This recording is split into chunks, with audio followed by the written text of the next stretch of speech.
Brilliance Audio presents Rich Dad, Poor Dad, What the Rich Teach Their Kids About Money That the Poor and Middle Class Do Not, by Robert T. Kiyosaki. Performed by Tom Parks. The Beatles released the Sgt. Pepper's Lonely Hearts Club Band album on June 1, 1967. It was an immediate commercial and critical success, spending 27 weeks at the top of the albums chart in the UK and 15 weeks at number 1 in the United States. Time magazine declared Sgt. Pepper's a historic departure in the progress of music.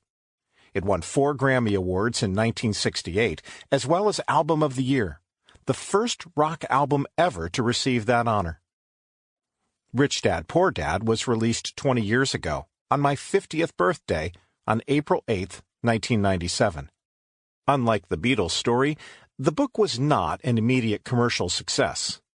It was not a critical success.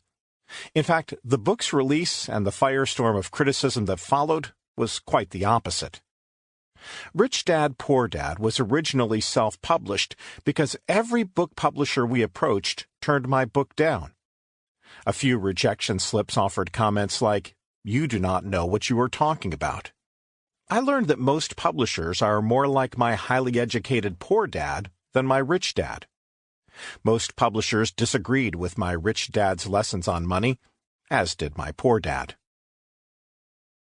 20 years today. In 1997, Rich Dad, Poor Dad was a warning, a book of lessons about the future.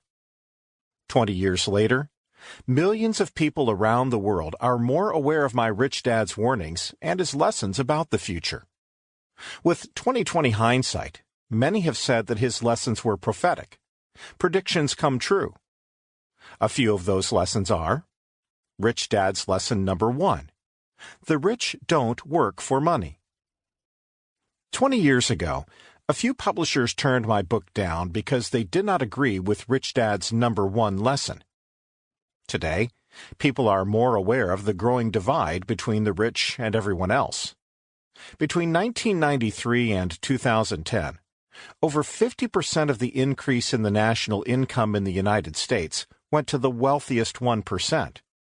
Since then, things have only gotten worse. Economists at the University of California found that 95% of the income gains between the years 2009 and 2012 also went to that wealthiest 1%. The lesson? The increases in income are going to entrepreneurs and investors, not to employees, not to the people who work for money. Rich Dad lesson? Savers are losers. 20 years ago, most publishers vehemently disagreed with this lesson from Rich Dad. For the poor and middle class, saving money is a religion, financial salvation from poverty and protection from the cruel world. For many people, calling savers losers is like taking God's name in vain. The lesson? A picture is worth 1,000 words. Take a look at the chart provided in the bonus material of 120 years of the Dow Jones Industrial Average, and you will see why and how savers become losers. The charts show there have been 3 massive stock market crashes in the first 10 years of this new century. The first crash was the dot-com crash around the year 2000. The second and third crashes were the real estate crash of 2007, followed by the banking crash of 2008.